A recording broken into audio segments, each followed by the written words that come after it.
Good morning, everyone. It's so great to be here. And honestly, to have so many people in the room is awesome, on time, right? But also, I want to just take a moment first just to acknowledge that when we're talking governance, I always say, working in governance, there's three conversations that are the least sexiest conversations ever. Governance, lateral violence, and actually those are really the big two. But they're challenging, but they're also the hardest conversations to get leadership in the room to speak about.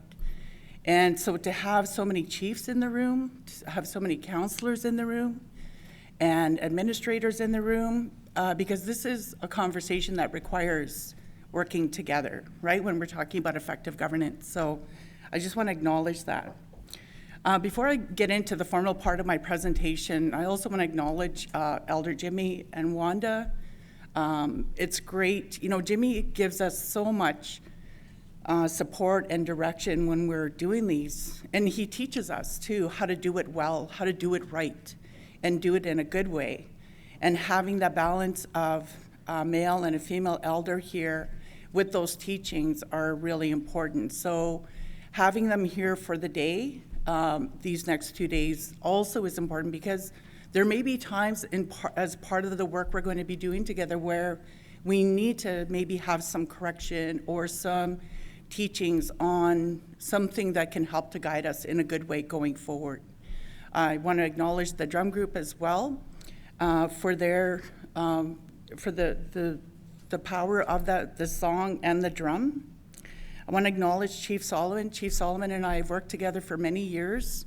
So along with being a governance advisor and executive director with NOQN, I'm very proud to call myself a spirit builder. And Chief Solomon and a few others in the room, Chief Matans and I, are also spirit builders. And we'll probably talk about that a little bit throughout this next 2 days in terms of what that means. Ian Bannon, as always, he plays such an integral role within our organization. But having that positive working relationship with our communities is really important. At NOQN, we take it very strongly that we support the community where the community is at. So it's up to the community and individuals to self-determine where they're at in their processes. We help to support where we can, but we don't just come in and just do it. There's always a natural knowledge sharing. How are we helping to support the community be better, individuals be better supported? The GovernWise team, you're going to learn more about them as well. But I want to touch on how GovernWise started. So during COVID, NOQN again, because of my role as governance advisor, I'm often pick up the phone. People will call, ask questions about different things. How can we do this? How can we do that? So as you know, during COVID, we were all navigating something that was totally unprecedented. But yet, those of you in the trenches were still having to deliver programs, services, supports, in a lot of out of the ordinary types of situations. I remember one day Ian sent me a picture of the arena that had $80,000 worth of groceries that they had to organize and put in boxes and deliver to households. $400 worth of groceries is, maybe 3 years ago was a lot. But now you put $80,000. That's a lot of organizing and a lot of mobilizing. And the people on the ground are, there's warriors in our community that sometimes we don't stop and just acknowledge the work that they do too. So we have our leadership that do a lot of the heavy lifting for sure, but everyone in the community, and that's what as I get into my conversation or my presentation, really is going to speak to working together and why it's important that we work together. So as we started, communities were really challenged with, how to deal with the flow of money, managing money, getting things done. People were not in office. How do you deal with that? So we, again, everything starts with a relationship, and in this case, it was really a phone call. So Ron Maven is here as well. I want to acknowledge Ron. from ISC. I know that's not really often a really notable thing, right? But Ron has been around, and we all know Ron, right? He's been in governance for a long time. He's heard the stories. He's shared, what you as a community you're challenged with. And so we started this, what we called a Finance Capacity Development Initiative. Really big words. But it really was, how can we help to support people in community, because we couldn't travel. There's no places where you could come to do training, to start to look at what the needs were in providing finance support. But what we found, again, when you create the space to listen and for people to share, they also started to talk about, well, we can't talk about finance if we don't talk about governance. So governance, how are leaders involved? How are they supporting? How are the council working together? So then you start talking about leadership, and then how do we work better together? So this is where we started to look at, well, it's more than just finance, and it's more than just finance capacity. It's really how to support the overall operations. And some communities are very well resourced, and some communities, for various reasons, are not. Resource even in terms of human capacity, right? How can we attract a qualified workforce when we don't even have a place for our members to live, let alone bringing others into the community to work? So these are some real challenges that go along with that. And working with you, working with your communities, we've been able to develop some strategies, remote work being part of it, but also looking at, you can't talk about finance if you're not talking about IT. What's our IT capabilities? What's our HR capacity? People, one thing I've been around, I hate to say it now, I've been around for a while. So I can remember the days before cell phones. I can remember when fax machines were a cool thing. Wow, and you don't even see those anymore. But having been around, our communities have changed so drastically. We have become a very complex organization. Would you not agree? Like, you're managing some of our communities, I know just with our communities, upwards of $30 million a year. That's not including all the residual type of IBAs and all of that stuff that you got to manage as well. So looking at those things has become a part of this conversation as well, and meeting again where communities are at.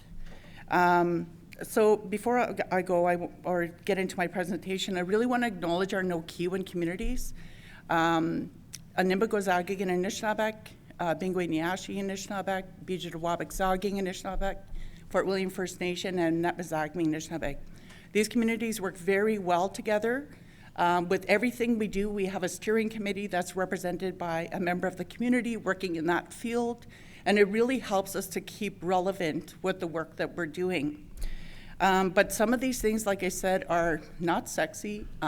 Some are very difficult conversations in some regards. When we're talking about occupational health and safety, for example, we didn't start talking about just occupational health and safety. It went right to lateral violence. So we've created that space to have some of these challenging, difficult conversations, but also doing it in a good way, in a safe way, but also going to, sharing the path forward. How do we work together to be better so that we can be more responsive to our community? So I probably, I always say my niche name should be Talks Too Much, because I can really talk. So.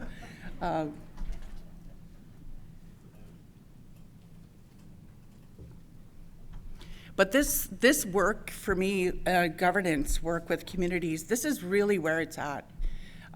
There's so much, the need is there, but the fact that all of you are in this room tells me that you're there too.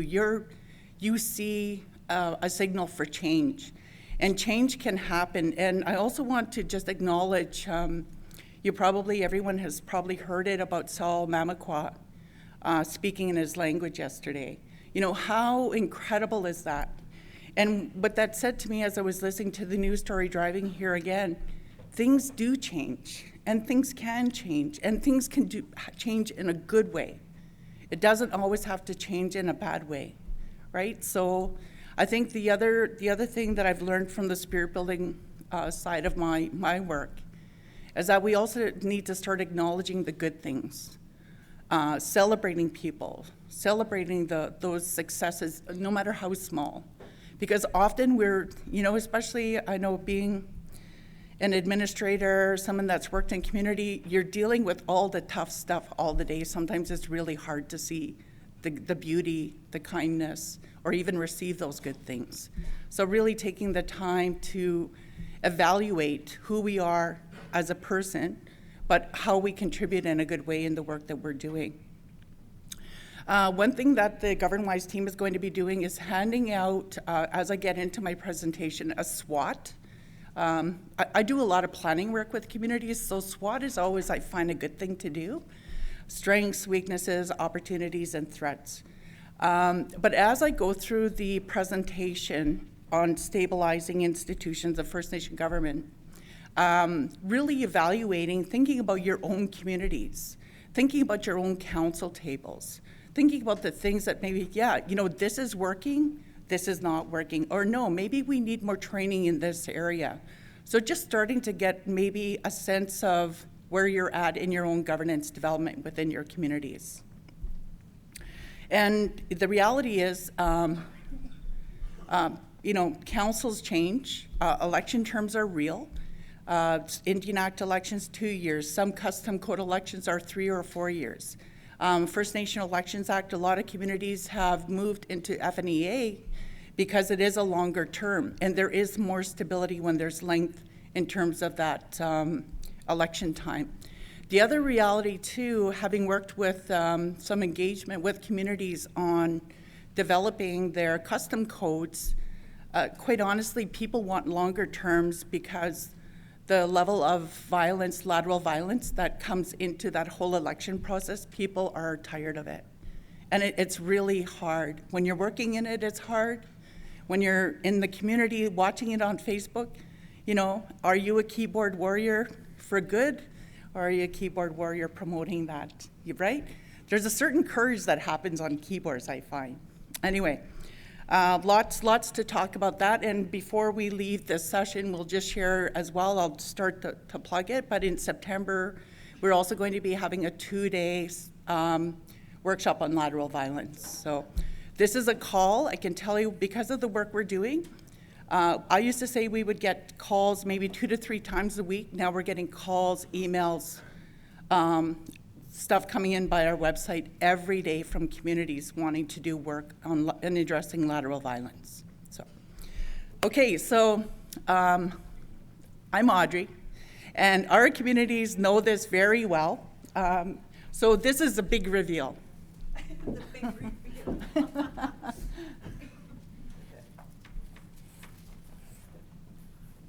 Ta-da. Yeah. Isn't that cool? So this is, so some of you have been a part of my little exercise here. This is how I start off my governance sessions when I do training in community with councils. It's called the governance bus. So the governance bus, I've tried this in different ways. I've tried it with a canoe because people said I should be indigenizing it a bit. But honestly, it doesn't work. The bus works. The governance bus works. So on the governance bus, so when we look in community, we have the community, we have chief and council, we have management, and then we have the workers. Okay, so on our governance bus, we have the bus itself, we have passengers, we have the driver, and then we have the wheels. So when you think about those 4 things, community, chief and council, managers, frontline, where do they sit on the bus? So I'd like you to just take a couple of minutes at your table and talk it out.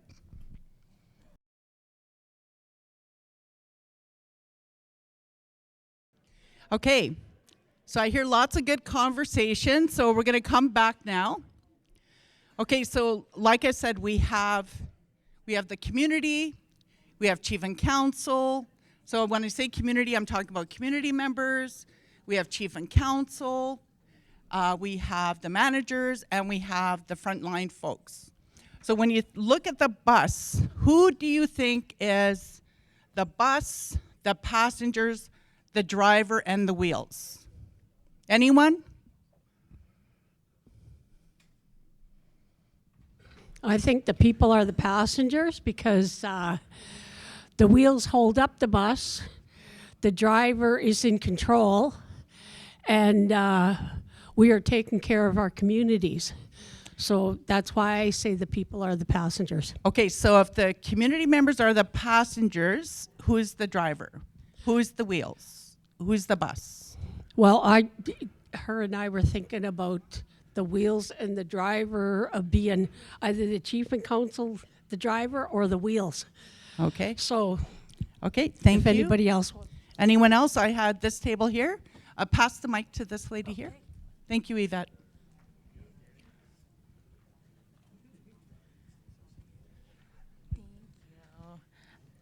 We said that the community were the drivers because they're like kind of the driving force behind anything. We had the workers as the wheels, the managers as the bus, and then chief and council were the passengers because they're just like along for the ride kind of situation. Thank you for your honesty and your Yes, courage. Okay, so I'm gonna note. Just wait. I'm gonna leave it there. So you said so the chief and council. You had the community members as the drivers, right? Yeah. So you have chief and council are the passengers Yeah. telling the community where to go. No, they're on the bus. They're the passengers. They're just along the ride. The community are the drivers because like we're community driven. They're the force behind everything chief and council does. Yeah. So So if I'm driving, am I just driving or is someone telling me where to go? So think about that. Okay? This is a conversation. if you're This is good. driving, shouldn't you know where you're going anyways? Say that again. If you're the one driving, shouldn't I trust that you know where you're taking us? And so kindness. Switch that out. You hired the bus driver. Okay. Yeah. Okay, anyone else? Okay. I see a hand up over. There's a mic over there as well. So this is why this is good, because this is part of how we clarify what is our role. So when we were originally looking at this, we were thinking like, places and positions in the bus. But knowing that it's the bus itself, we decided that the community is the passengers because they're the ones that need to get to go where we're going. The bus itself is chief and council. They're protecting the passengers on the bus, making sure that they're safe in getting there. Management is the driver because we need to go somewhere. We need to make sure that we're going there in the right way. And the workers are the wheels, keeping everybody safe and moving forward. Okay, interesting. So the chief and council are the bus, and the community are the passengers, and the managers are the driver, and the wheels are the workers. Right? Anyone else have anything? What if I tell you that the bus is the community? You don't have passengers or drivers or wheels if you don't have a bus, if you don't have a community. Would you agree with that? Right? Okay, so anyone else? You saw some hands up over here. Lauren over here. So I was thinking like the band and like CNC, Chief and Council. I was thinking of they're in charge of looking after the engine and the wheels, like the actual systems and mechanisms that allow the community to move forward. And then I was thinking the community workforce are behind the wheel, leading the way, driving forward. And then the families and the children are the passengers. The who are the passengers? Family and children. Family and children. Okay. So if we say family and children and community, though, are the bus, how does that change who the passengers are? Well, I was thinking like, like the actual structures and systems, if we look at policy and legislation, like the actual structure would probably be the systems that we exist in, right? Like the First Nation reserves, systems, and colonial like governance frameworks, like chief and council and the band have to navigate those to enable families in our community to move forward. Like we have to smash down barriers to actually allow. Yeah. Okay. Okay, so I'm gonna bring this together based on some of the way in which we utilize the governance bus. So we know that the community members are the bus. This is part of the big reveal, these fancy stickers. It's cool. But the passengers, and this is where I often get a lot of debate. Would you agree with me if I said the passengers are the chief and council? Yeah? Why? Not because they're just along for the ride.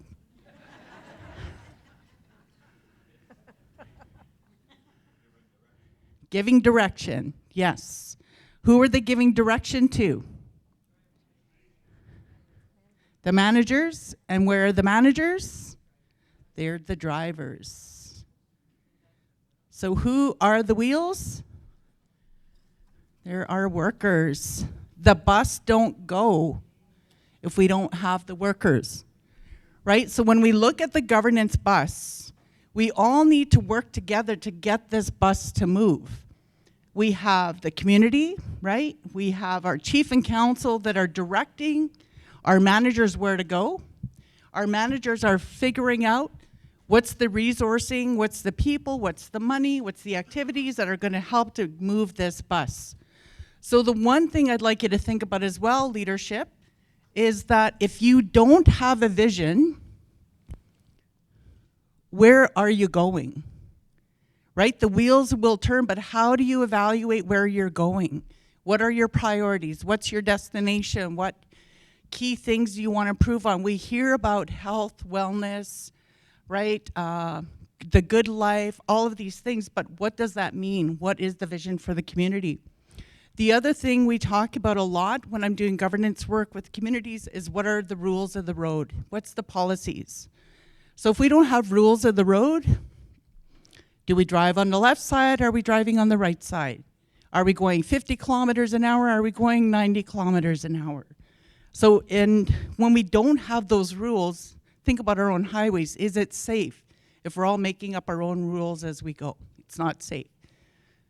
So the other part here, I read something on recently about what the lines on the buses mean, the school buses. There's a certain thing, if, at this level, this happens, at this level. So as I was thinking about this presentation, some communities are at policy level development, right? We have HR policies, finance policies, maybe governance policies, housing policies. There's all kinds of policies out there. As we start talking about stabilizing governance, though, you hear, and I know FMB is in the room, so many communities are involved in the whole financial administration law, right? Which is now a community law on finances, so that could be here. Some communities in the room have a constitution. How many of you have a constitution? I know that Mazagmig and Anishinabek does. Any other communities? Yep. Bijawabagzaging. So a constitution is something that is pretty significant if you have that in your community in terms of what you're doing with it. But we're going to talk about, in the presentation I'm going to do, a little bit on governance and those institutions and the policies and so on. So that's the governance bus, folks. I'm going to move this aside.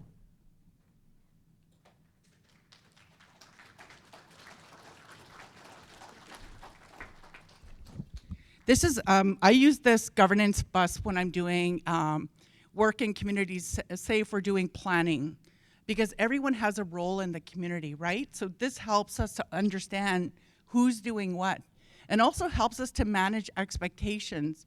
I remember having a conversation with the chief, and he was so frustrated because of the number of calls he got about the doorknobs and the windows. Is that a chief's job to worry about the doorknob and the windows? Shouldn't that maybe be sent to maintenance and housing, right? So just starting to help to clarify those understandings. Before I get into the presentation, I just wanted just to acknowledge how I came across this presentation. So back in the early 2000s, I was working for AKRC, a tribal council out of Treaty 3 territory, and working in the role of governance advisor at that time. At that time, I met a man named John Logic.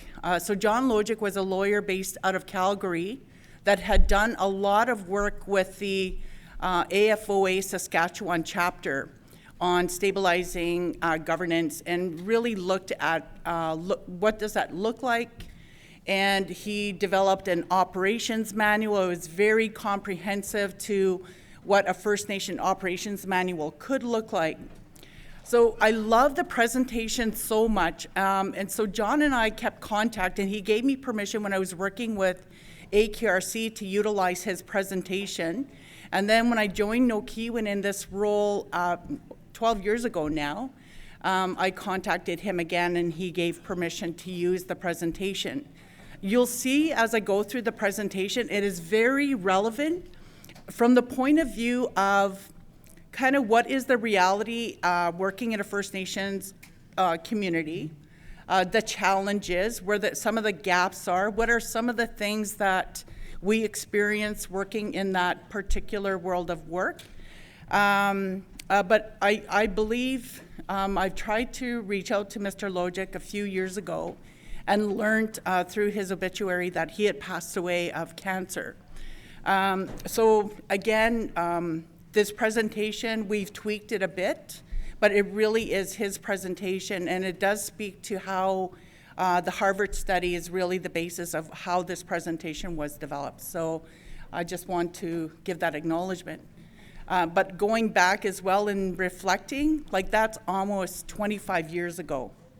And the same things that we were talking about that almost 25 years ago are things that we're still talking about today. Okay, so I'm gonna get started. So I have my presentation in front of me, so if I look down, it's just because I'm trying to keep, but we'll have the presentation here as well. So when we're talking about institutions of government, chief and council and those they empower and its structure. So as I said, there's a SWOT that's been handed out. I'd like you to think about this like, this might be somewhat of an action plan that you take with you when you go back to your communities and start to look at how do we take the information that, or what we've learned or our understandings and bring it back to community. Institutions are the organizations of a public character and the purpose they serve to the public. So even when we talk about the governance bus, from a chief and council and community perspective, this is still very much applicable to some of our board structures, right? There's a reason, so the bus itself, we have a board of directors, we have a CEO, and then we have workers and programs and services. We have our policies and so on, and reasons as to why we exist in the first place. So some examples of institutions in your community: your schools, so your education program, health center, child and family services office, economic development corporations, financial departments, lands and resources, and housing and public works. And there's could be others as well. Measurement is the measurement of a good government related to the operations of each of the above institutions of the government. So one thing I'd like you know, when we look at our governance bus and the vision, how do you measure the work that you're doing in your community now? Is it your financial statements? That could be one measurement, right? Making sure they're done. Our reporting, is our reporting up to date? That could be another measurement. Do we have a comprehensive community plan? And how do we plan around that CCP? Do we have a strategic plan, and how do we plan around our strategic plan and report on it to community? So some things to think about. So what is a good measurement? Financial strength. How do you measure that in your community? Low staff turnover.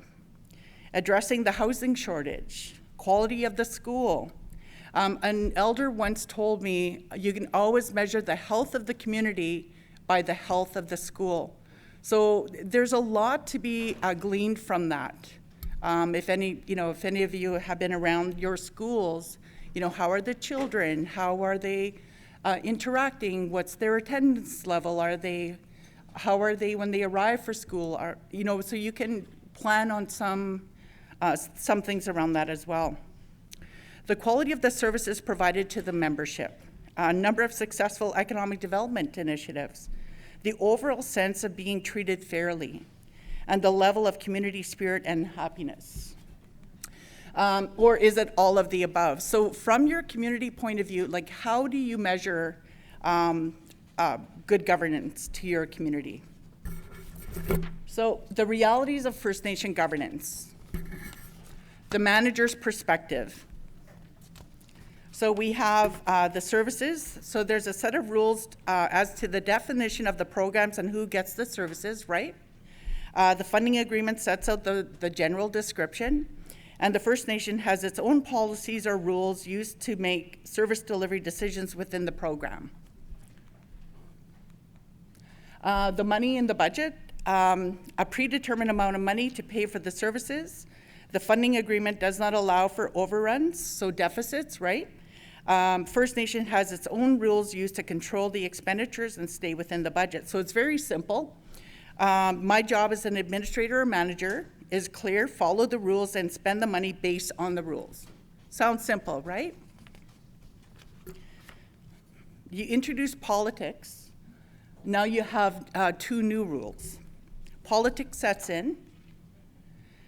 Your boss makes promises to band members who do not qualify for the program, or your boss makes promises to program recipients without checking if there's any budget. That never happens. Or your boss makes promises in other areas requiring that part of your budget be used to cover costs in another program area. So now what? The budget does not matter. The program rules do not matter. The administrator manager does not matter. The administrator manager is not respected by the band members because they have no real authority. The job description is only words. The administrator manager is not respected by the bosses, so chief and council, because they are regarded as being non-cooperative. And so the old rules, spend the budget based on the rules, new rules, shut up and cut the checks, right? So one thing, there is a book in your handouts called the First Nation Governance Handbook. And that handbook, there's one definition in there or description. It's called an end run. It's one of my favorite parts of that book because it really speaks to this here. When you have a member that comes to, say, the manager, I need this. No, sorry, this is not within the rules.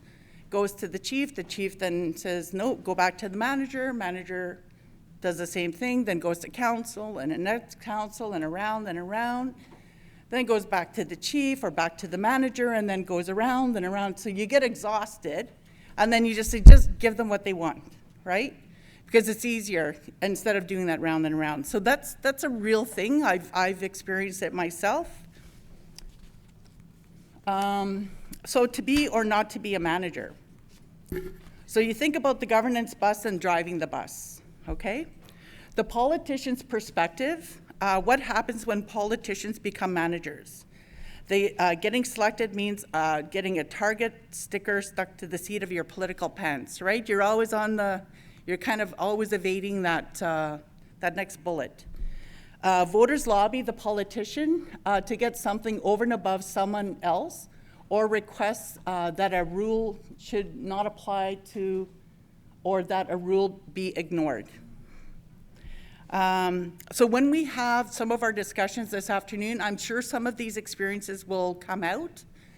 Those who do not get something talk more than those who got something. Isn't that the truth? And one of the things I think is one of the worst things that ever happened to our communities is Facebook, because unfortunately this is where it gets aired out, right? And no one has the time to do any real conversation and mediate a situation. Yes is the political answer and the requirement to stay elected. Energies go to addressing lobbying and away from leading. The game becomes pure politics and the community stagnates. So let me come to my governance bus here. If we have the leaders here directing the managers to follow the rules, take us in this direction, if the chief and council suddenly come down here and start taking over this, then really who is leading the community? Where are they leading? Where are they putting their energy? So just a simple way to evaluate how you're currently operating right now.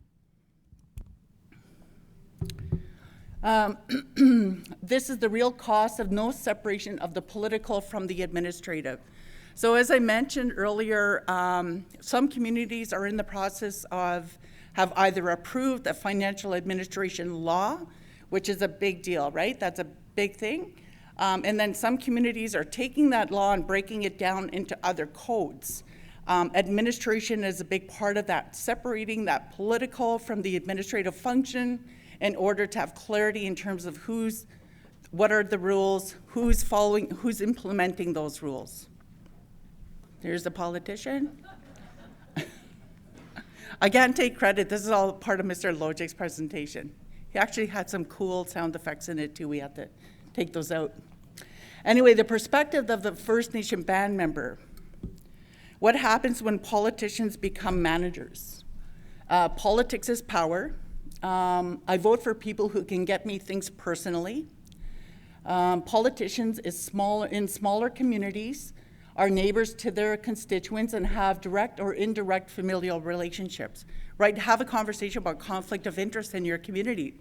How, we're all related, how do we deal with conflict, how do we acknowledge conflict? Those are conversations you need to have, however, in your community. I vote for my friends and family. My friends and family will take care of me. Rules can be ignored. Politics or rules can and have been broken or ignored by the politicians for specific individuals. And people know this. My political friends will break rules for me too. And we all know that the real managers are the politicians. So again, this is why I like the conversation about the lateral violence piece, because when we talk lateral violence, we actually reflect on the historical impact of colonization, the ways in which our communities have been impacted, and how these are not our ways. These are ways in which we've adapted and changed and responded to very difficult situations. So think about this. This is a really important slide, I think. Is it safe? Safe for investment in businesses.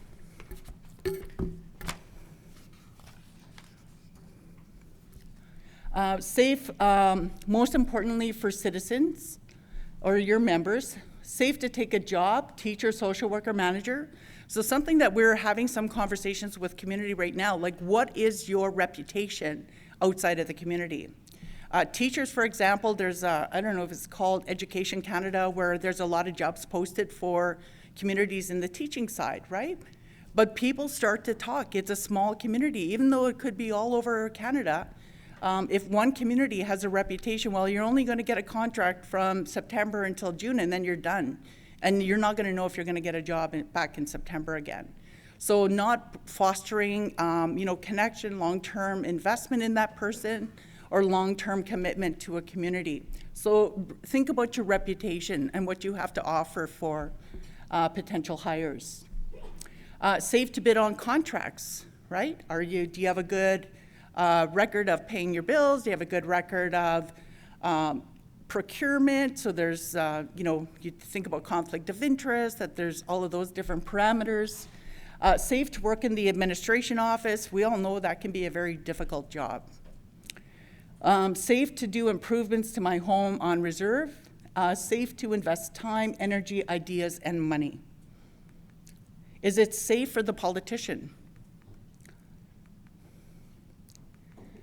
There you go. So, it's not necessarily just standing on a line in community, like where is the line and which side?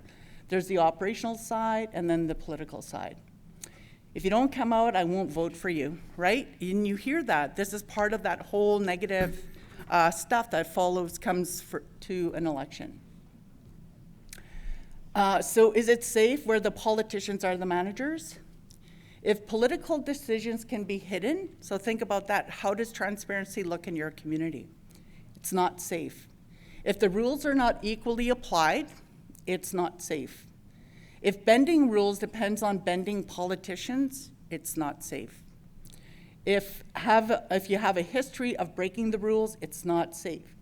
If the skilled managers are disempowered, it's not safe. So when you think about the governance bus and the rules of the road, are there real rules of the road, or do we kind of selectively implement them when we want to, conveniently, or just depending on who we're talking to? If the real managers are the politicians, is our community safe? Right? Get all beat up. The effect of disempowerment on a community. So the politicians start responding to lobbying and become involved in the management to accommodate a band member. Paid managers stop managing, decisions become political, rules contained in policies have no meaning, institutions of government become destabilized. An atmosphere of organization unreliability emerges. When politics are first and everything else is last, the community growth stagnates. So again, you know, for leaders here in the room, like how are you progressing? How is your community moving forward? How are we mobilizing our resources? How are we, and the one thing, you know, I really think a lot about these days is how do we lift people up? How are we lifting up our managers? How are we lifting up our council? How are we lifting up our team members who are doing all the heavy work, right? When we become so complacent, sometimes we just keep adding more and more and more on those individuals, expecting them to just stay and take it. These are difficult conversations, but they're timely conversations. So sample organizational structure, so right? So when Mr. Logic had put this together, you have chief and council. There's clear rules in terms of how these organizations are operating, what their purpose is, how they're meant to support the community. But if there are no rules and it is not clear, then you can end up with a whole lot of this going on, right? I might talk to this person, I might look to this person, how are decisions actually made? The financial effect of disempowerment. Go until there's no dough.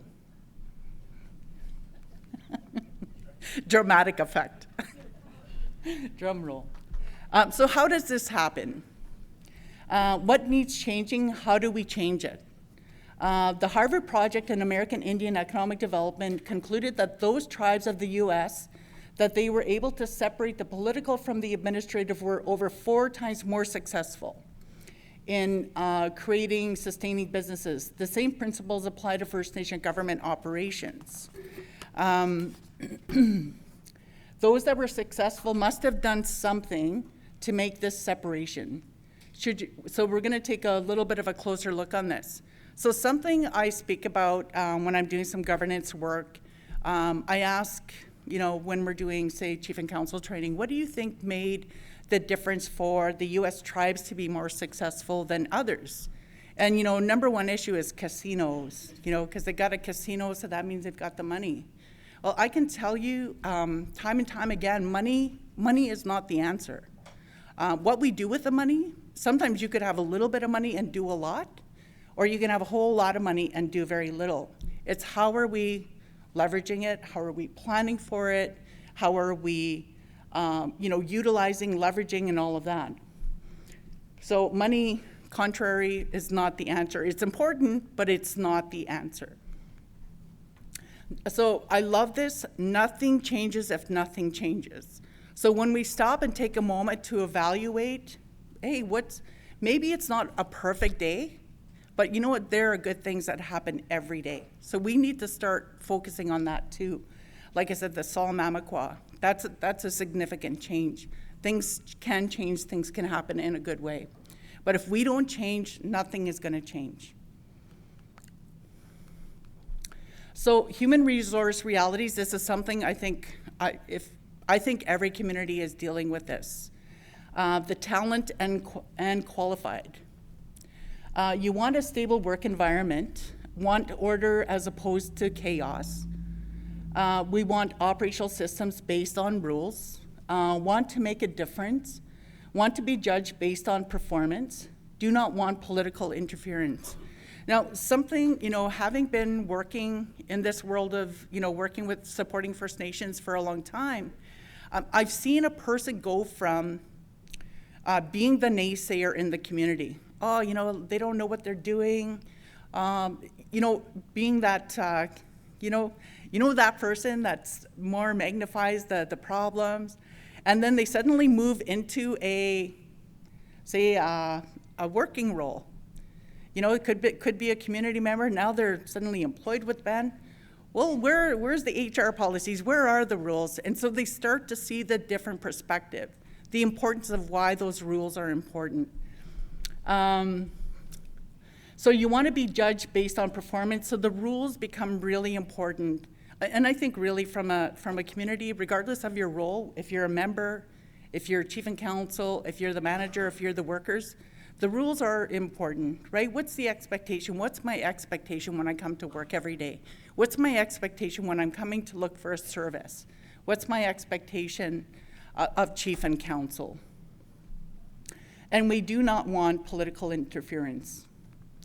Political pressure, though, limited job opportunities in the community, jobs in the First Nation government regarded as political benefits, right? How often is that said? Oh, you only got that job because you're the cousin or the sister or the brother. Community preference to hire within rather than looking for the skill sets that are needed. Skills and qualifications are not the prime driver. Community pressure not to fire for deficient performance.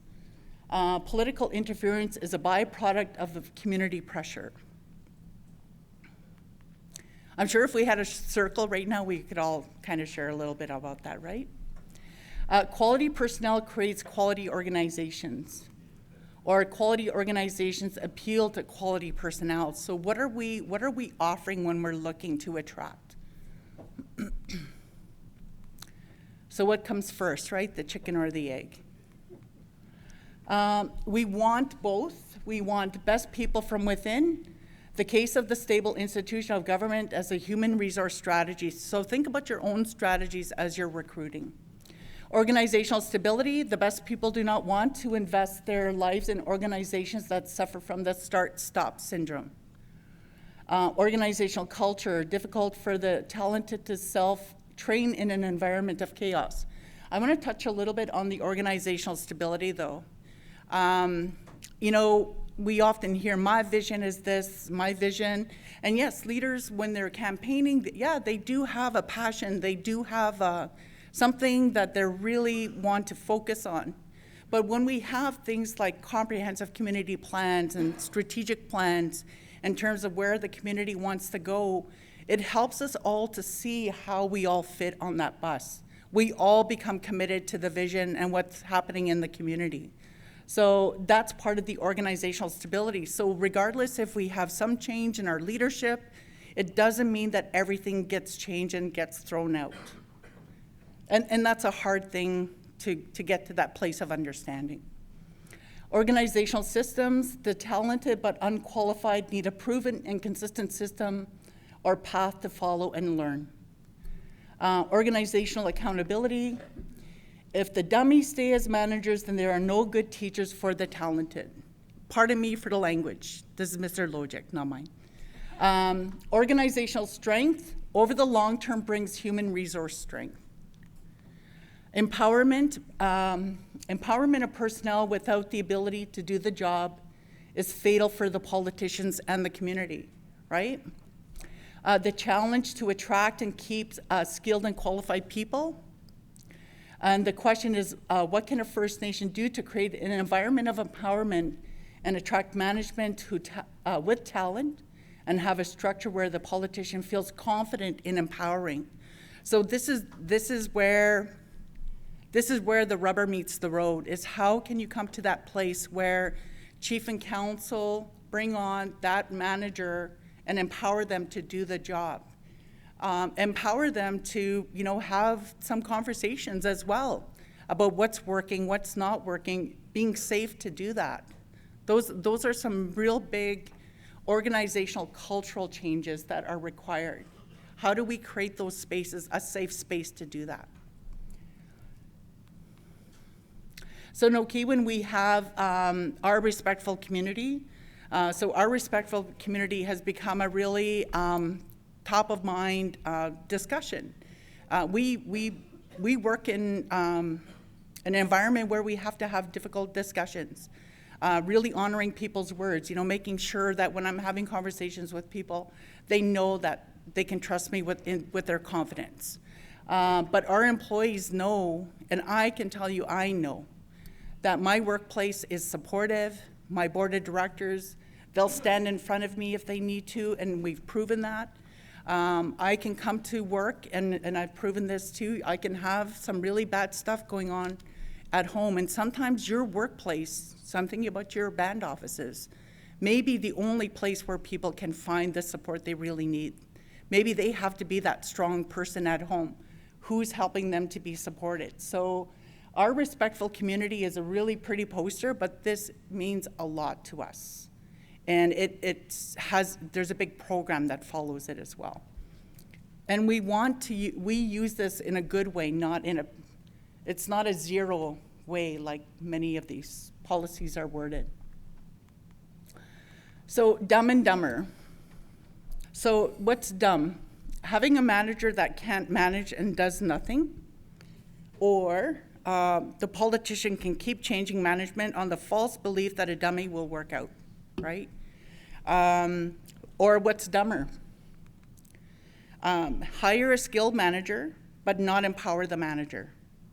Politicians doing the work of the manager with no training, no time, and no extra pay. So the chief and council have no time to lead. The membership loses poor services, and the politician becomes the target and in the end loses votes, right? So you end up pooped out or pissed off, right? So you end up with this negative wheel instead of a positive wheel. The lessons of Dumb and Dumber, lesson 1, good government requires the administration competently and skillfully carries out the authority given. If not, the politician is forced to step in. The institution of the First Nation government becomes political and unstable. Lesson 2, if the First Nation government has a competent bureaucracy, but the politicians still step in, then the result is the same, unstable institutions of the First Nation government. Good government calls for a structure where the politicians feel safe and is motivated to step in to micromanage. If a policy-based government does not work, so what is the structure? So the other part, something I often talk to communities about, leadership in particular, do you have a governance policy? Something that can help to give you some guidance when you're having, say, a question or something happening at the council table that you're not clear on. How do we react to this? How do we deal with this? Well, what does it say in your governance policy? If you don't have a governance policy, then what can you hang your hat on? How are we working together? What are our rules of working together? How are decisions made? How are new agenda items coming to the council table, for example? There should be a process for that, right? So we're all prepared, we all have the information in advance. You know, who makes a motion? How are minutes recorded? Rule of thumb, if it's not written, it never happened. So that's an important thing for chief and council. Just gonna take a little drink.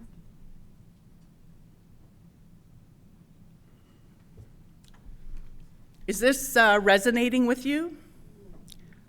Right? So we will have some time to chat, and if you have anything to add at any time, we do have the 2 mics. So looking at one of the leading US studies, so the lessons of the Harvard Project, stabilizing institution of government over the long term. So some of the principles, the Harvard Project principles as applied to First Nation businesses. Look at the 2 approaches of businesses being businesses run by politicians using committees and businesses run on a politically independent basis. Compare profitability. So I've worked with different communities on that have this complete separation. I've worked with communities that have more of the committee type of, and there's pros and cons, but the cons come when we don't understand the reporting relationship. When we don't understand, like, what's our purpose? What are we doing? How are we reporting? How are we being transparent? How are we being accountable? So these are big words, but these are words we really need to figure out, what do they mean to us? So 2 approaches. So we have the business committee model. So you have chief and council with the employees, CEO. They have a board, but still council is very much involved. And then you have the council that empowers the board, who takes, the CEO and the employees, the separated model. The councillor sits as a de facto board over the enterprise and is in frequent contact with the CEO. Employees can approach council directly and corporation matters. Board advises council and the CEO about strategy, but has no discretion to act on important corporate policy issues. So again, when we don't have those clear lines, and I'm the CEO, and something is happening outside of my purview, then really I'm going to tell you, I'm going to raise that as an issue. But if it persists, I'm going to step away because I'm now vulnerable, right? And likewise for a council and the board of directors as well. What's their purpose then if council can just step in and do things? So on the separated model, we have the council sets the strategic direction, and it leaves execution to the board and day-to-day management to the CEO. The CEO and council have no relationship with each other. Employees do not approach council directly about corporation matters.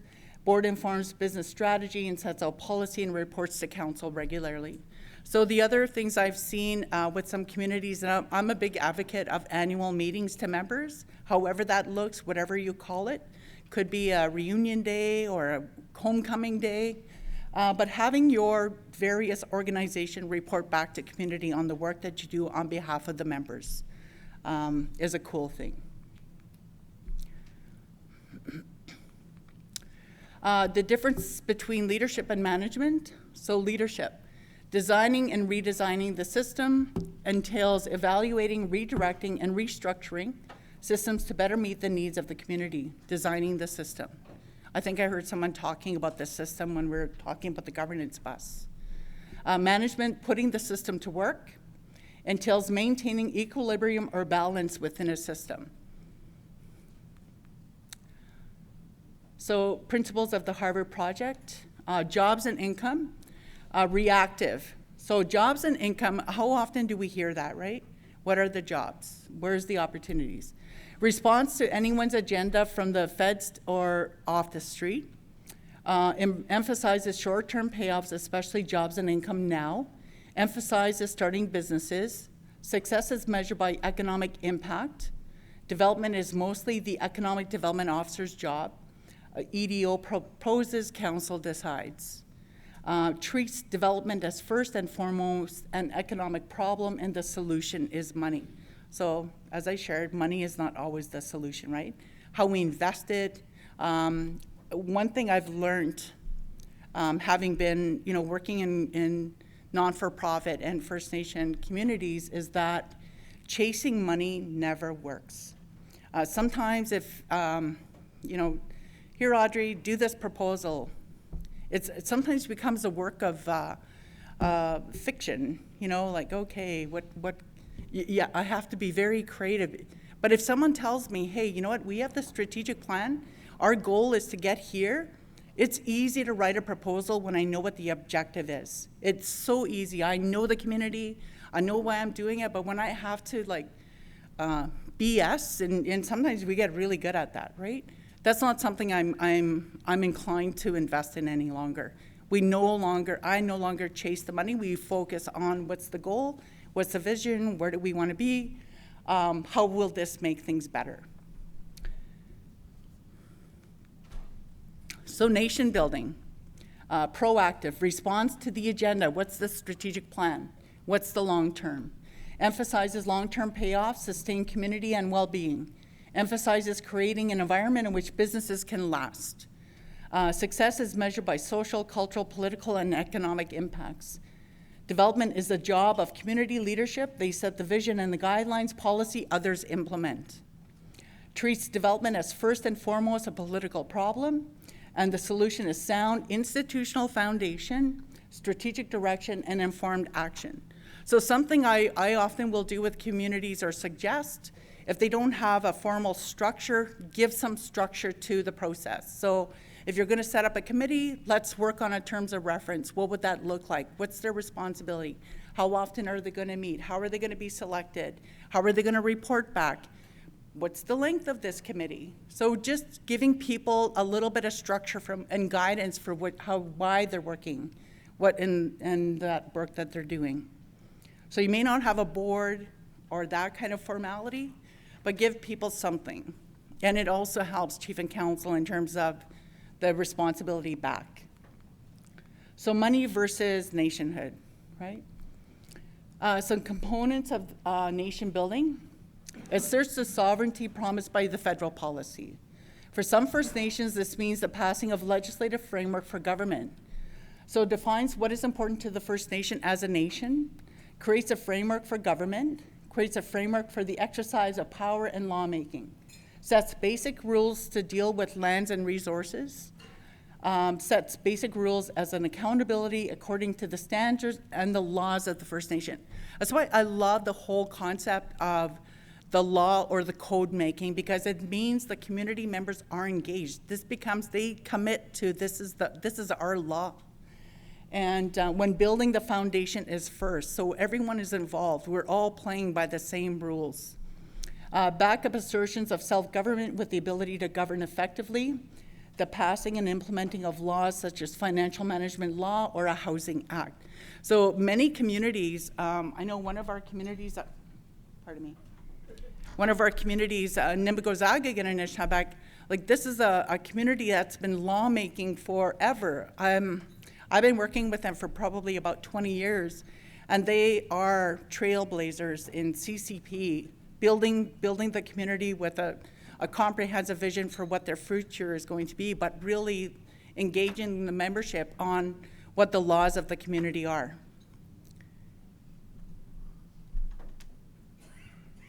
So this room and this forum creates that opportunity to share those experiences with each other, and hopefully we have enough time during lunch to give you guys opportunity to chat.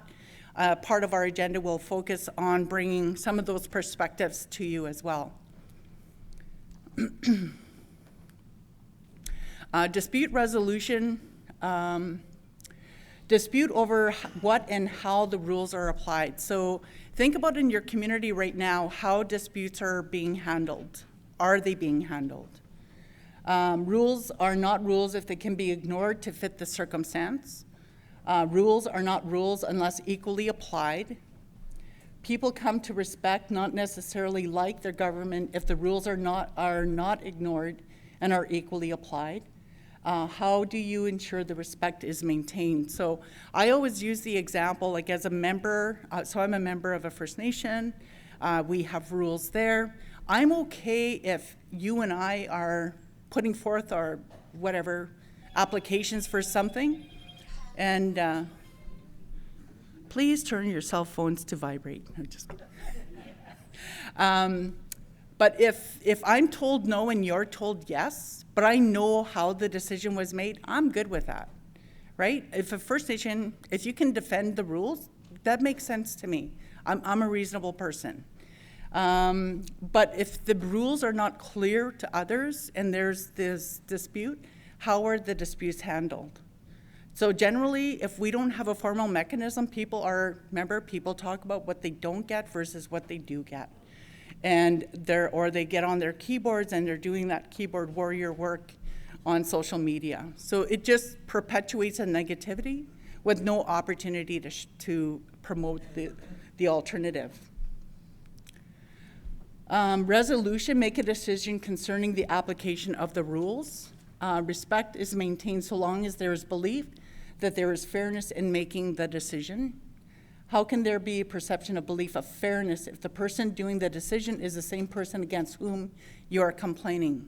So again, smaller communities are even more challenged, as I mentioned, because yeah, we're all related, but how do you put a complaint in? Is my information safe? Is it private? Is it confidential? And again, regardless of the size of the community, these issues are very complex. So we need to have complex responses. Doesn't mean it has to be a big, thick document, but making sure we have some process for people to follow, or giving them the option to follow. Impact of cultural match on the form of a judiciary. So concentration of power. The question is whether citizens are comfortable with concentrating power in one person. If yes, they may be able to go with a strong executive chief. If no, they may be able to go for a strong council, parliamentary. So many of our communities have a chief and council, very parliamentary. If consensus building is preferred, then go with strong council, large representation, and votes by the citizens. But again, rules of the road, like how are we as council operating our council meetings? People have different understandings about what quorum is or what consensus is. Let's be clear that we're all on the same page in our understanding.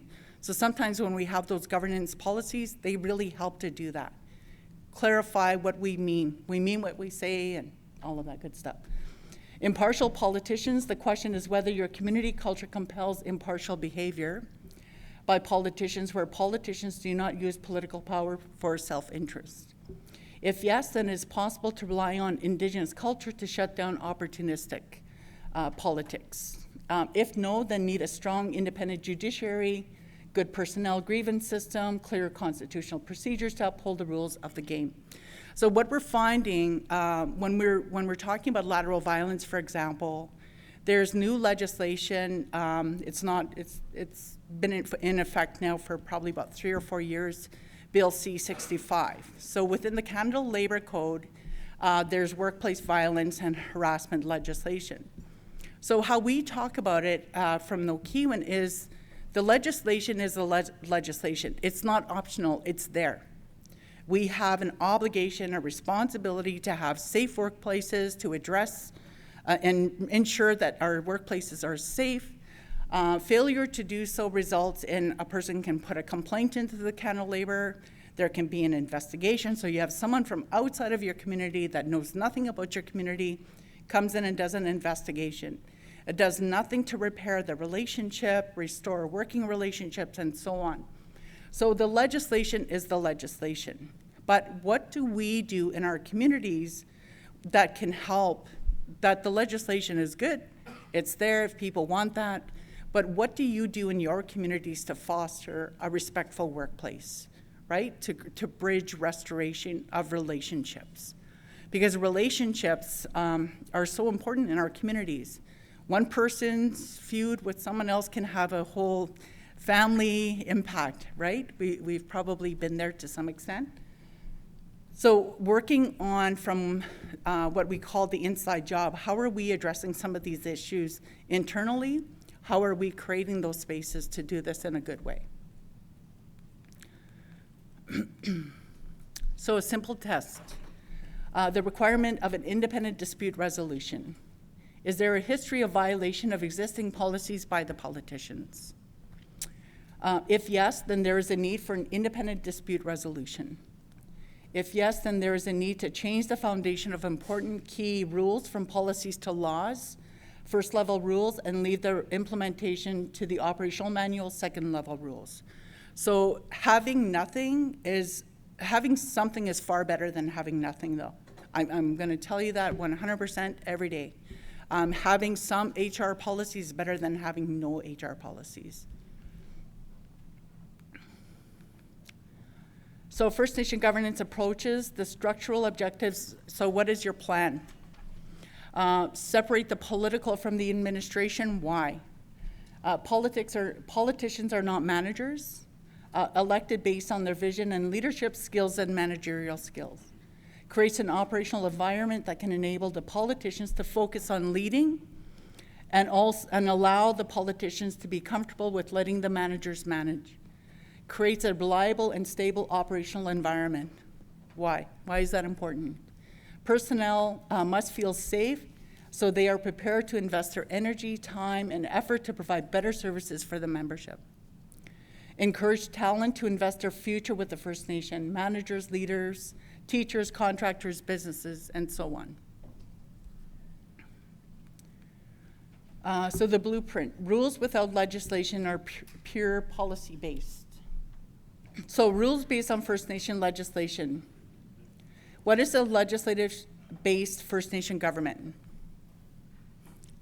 So where the rules are made by the membership and take the form of First Nation laws.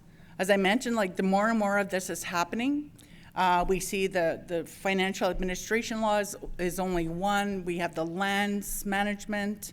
I've heard membership, citizenship, and a lot of these are happening even at the PTO levels. I know the Anishinaabe Nation has been doing some work. So the right to make First Nation laws is based on First Nation sovereignty. The making of the laws an assertion of sovereignty. So from your community perspective, what does sovereignty mean and how are you demonstrating that? The process is restorative of jurisdiction of First Nations to govern themselves. Governance approaches, policy versus legislation-based governments. So let's compare. Policy-based is short-term, rarely enforced, not binding. Management tool, if dissatisfied with the rules, change to the chief and council and wait for the next election, right? You hear those things. Legislative-based, long-term, enforceable, binding. Governance tool, if dissatisfied with the rules, change the First Nation law for the present and future of the First Nation government. So it involves people being involved and participating. Nation building governance question. In the end, governance issues will come to one single question. How does a First Nation community take charge and restore a governance structure that mandates its government according to the wishes of the people and hold its government accountable for the long term? So think about it from your own communities right now. When you read this, what is it saying to you, right? How are we supporting the people? How are we supporting the community? How are we advancing the community? What kinds of institutions do we have currently? What are some of the instruments, whether it be policy? Do you have any laws in your community? Probably all of you have worked on matrimonial real property law, right? How much engagement has there been with that?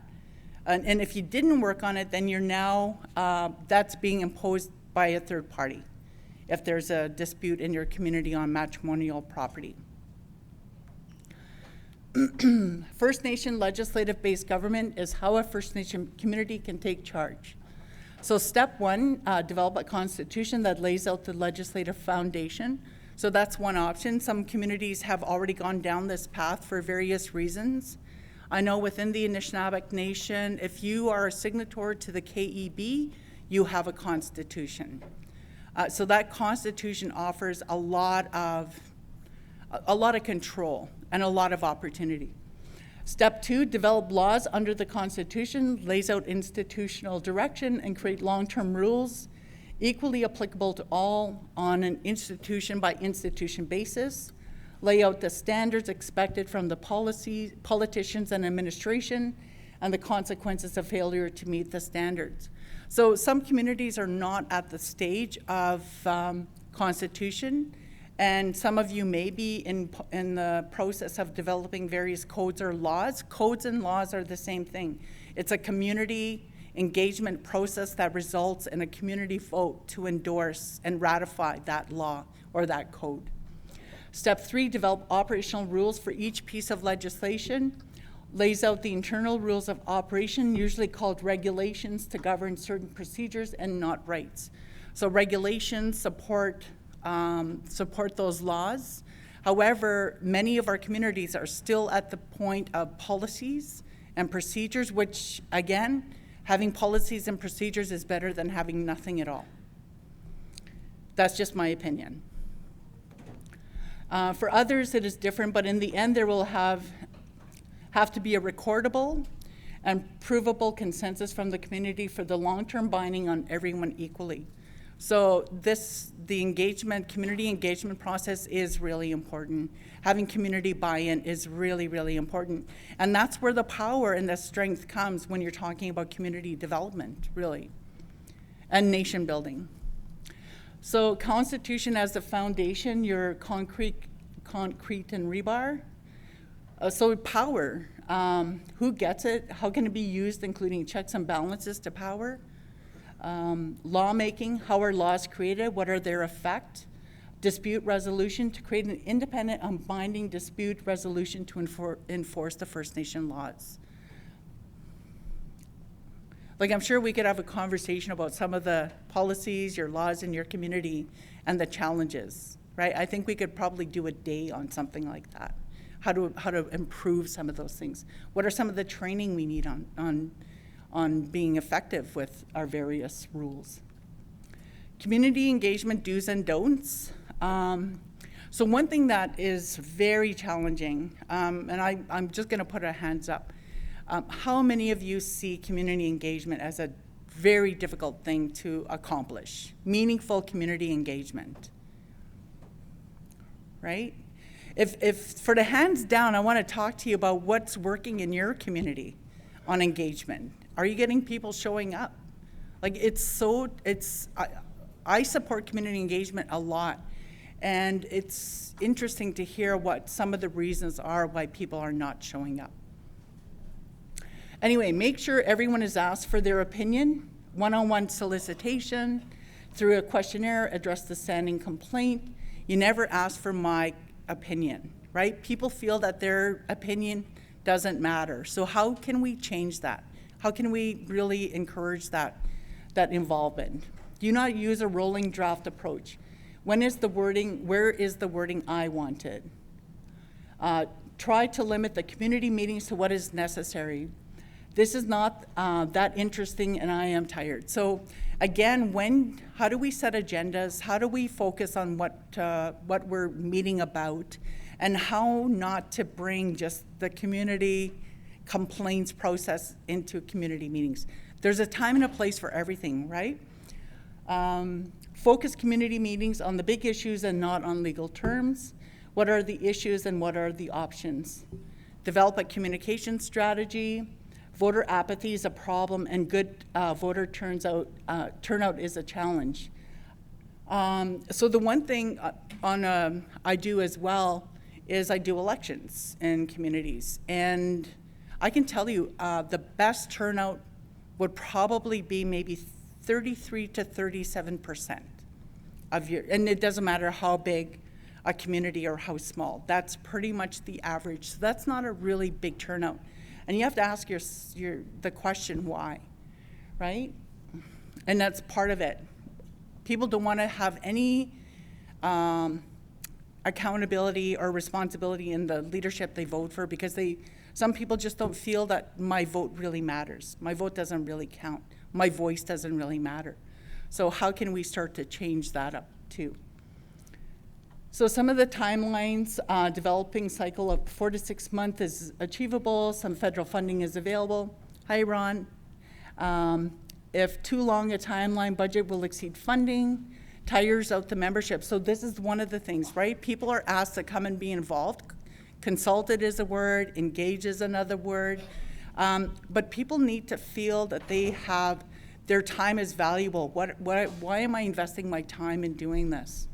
So having that communication strategy, I hear more communities now are looking at their websites in terms of having a members portal, I think they call it, something that makes it's special just for me. I'm a member, so this is someplace special I can go to find information. It's not open to just anyone to come and get it. New priority setting, creating loss of focus, new difference in input, or no difference in result. As soon as the Constitution is done, immediately proceed with the critical legislation. Constitution does not work on its own. So even if you're not at the point of coming up with a Constitution, that's not to say you can't celebrate the various laws that you have. The various, you may have portfolios. What is a portfolio? What is your counselor portfolio system? Like knowing who is on the bus, what their role is on the bus is really important to laying that foundation for your community. People want to know. They want to be in the know. Legislation building, so we've talked a bit about that. Types of First Nation legislation, again, as you're doing your SWOT, think about what you have in your community. Do you have a constitution? Do you have a Citizenship Act or membership code? Elections Act, Referendum Act, Dispute Resolution Act, Operational Financial Management Act, Lands and Resources, Housing and Public Works, Human Resource Act, Economic Development Act, Illegal Substances Act, and Tribal Council Act. Someone made a comment, oh, when you say act, does that mean we're pretending? People are so funny, eh? We're just pretending we have an HR program. Rights, restrictions, and rules components. So rights and restrictions focuses on the problem to be solved. Rights give something to band members. Restrictions prohibit band members from something with consequences. Could include non-band members concerning on-reserve activities, powers of the First Nation government, the board, and key personnel. So one of the cool examples I refer to, this goes back quite a few years ago. I met this fellow named, I think his name is Elmer Lickers. He's working in one of the larger Mohawk communities in the environment side.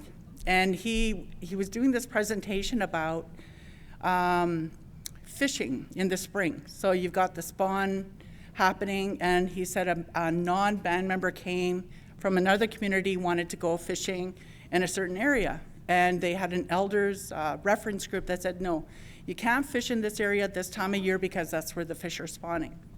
So the non-member said, no, that's traditionally where I've always fished.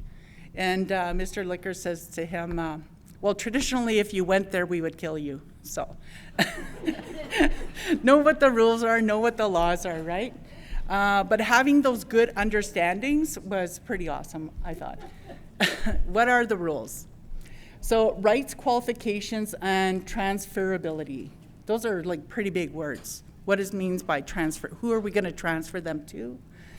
Procedures to realize rights, procedures for challenges to rights or restrictions, how to create, convey, or counsel an interest created by a right, operation of the First Nation government registries or databases, meeting and decision rules, form of reporting, execution of documents, and due process procedures. Like, these are some pretty big words. A lot of these can be covered, like I'm thinking about that governance document, the governance policy. How are some of these things spelled out? I use the example when I'm doing chief and council training. Say for a council of 10 people and 6 of us just happen to show up at a Tim Hortons at the same time, does not constitute quorum, because have we had a reasonable, like a duly called meeting? Was everyone given notice of this meeting? But sometimes these things happen. If you're going to make decisions by email, does everyone know how that looks, and is that part of your governance process too? Because that happens. I've heard recently that things are even happening in text messages.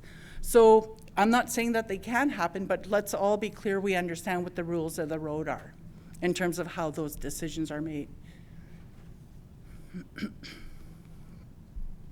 So some subjects, again, purpose of the name, purpose. So even think about this from a terms of reference of a committee. It's really important to have the purpose. Why are we here? Why do we have this law? Application, power of government, formation of a board and powers of persons charged with responsibilities under the Act. Rights and restrictions, rules associated with rights and restrictions, conflict of interest, financial and contract rules, reporting and notice rules, due process rules, effective date and amendment. How do those things happen? Sample laws follows legislation. So we've talked about some of these already. Elections Act. So I know quite a few, worked with a fair bit of communities that fall under a custom code, election code. But surprisingly not written. So when it's not written, it's really can be from an electoral officer, and for the members, we make our own interpretation of what those rules are. So really important to have some of these things written down. Citizenship or Membership, Governance Act, Referendum Act, Appeal Body Act, Financial Management, First Nations Fiscal and Statistical Management Act. So we're going to see more and more on the finance side coming up because of the First Nation Financial Management Board and the work they're doing with communities. So there's some real lawmaking happening there that will start to drill down in terms of some of those legislations that are needed to support that. So sample laws, we've talked about these as well. So even duty to consult, I mean, we see the duty to consult document from the, say, the Ministry of Natural Resources. But how does your community have a document that speaks to what that means? Human Services Act, so personnel, education, post-secondary, social services, Child and Family Services Act. Child and Family Services Act is something that's really, it's there. Communities are really embracing the opportunity to develop their own child welfare mechanisms to address what's happening in communities and supporting communities and restoring families to health and well-being. Illegal Substances Act, and more communities are looking for ways in which to have their own laws be recognized. Constitution, legislation, and regulations or policies. So we've talked about the first level, second level, and third level. So regulations, substantive, those things that our community needs to accept as being the rules and binding on all should be legislation. For example, elections, rights and obligations as to housing. So think about in your community, what are some of the priority areas that you see where clarity is needed, where the rules of the road really need to be defined? Is it elections? If elections are good, then move on. Is it HR? Is it housing is a big issue right now everywhere. There's a shortage everywhere. How do people are prioritized in terms of who gets a house? I mean, those can come to like some pretty big community conflicts in terms of how those things are selected. Procedural, the things that are purely of an administrative nature and relate to the operations can be handled by regulations or go into an operational manual, for example, hiring and firing rules, system of warnings and reprimands, like HR, that's just a unnecessary thing to have. Legislation versus regulations versus policies, the decision to place rules is not always easy. Consideration 1, if the rule directly deals with rights or restrictions, keep the rule in the act. Consideration 2, if the rule indirectly deals with procedures relating to the creating or other dealings with rights or restrictions, keep the rule in the act. Consideration 3, the rule is purely procedural but still important not to be able to easily change, then either keep the rule in the act or use regulations, provide that the method to change regulations is not by simple resolution of council. So again, how are you empowering people in terms of the laws in the community?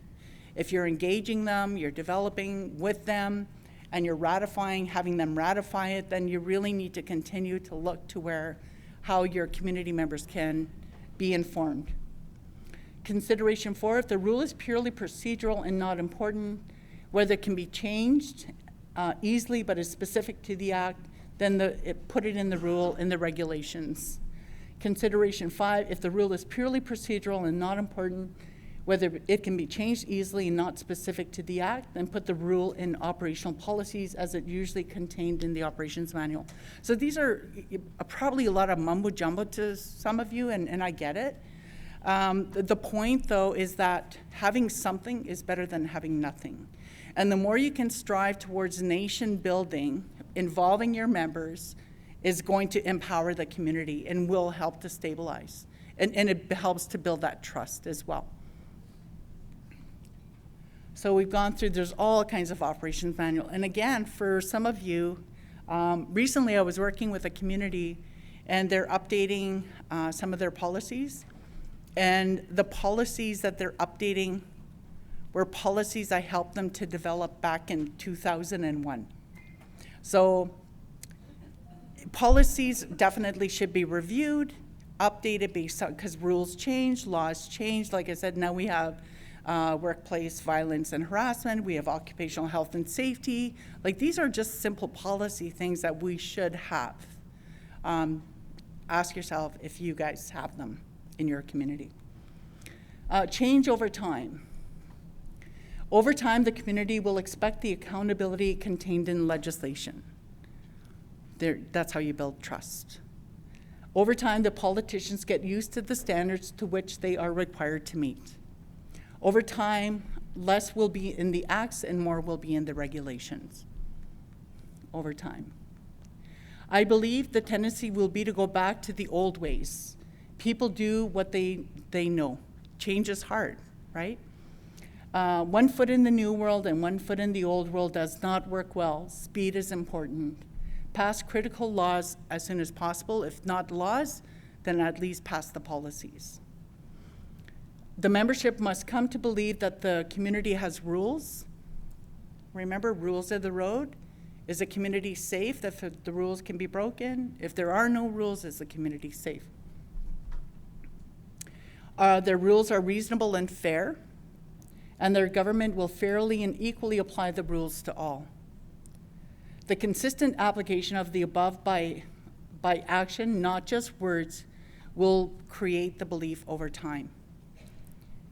Successive First Nation governments staying with a legislative-based government will meet the standards set and the accountability requirements. It's time. It's time to get to work, get in the canoe. Time to do your job, start paddling. Time to make some rules. You paddle on one side and I'll paddle on the other. Because if we're all paddling on the same side, we're just going in circles, right? Don't we feel like that sometimes, right? Time to lead. Can you keep the canoe moving forward or not? So that is the question, and that's the end of my presentation.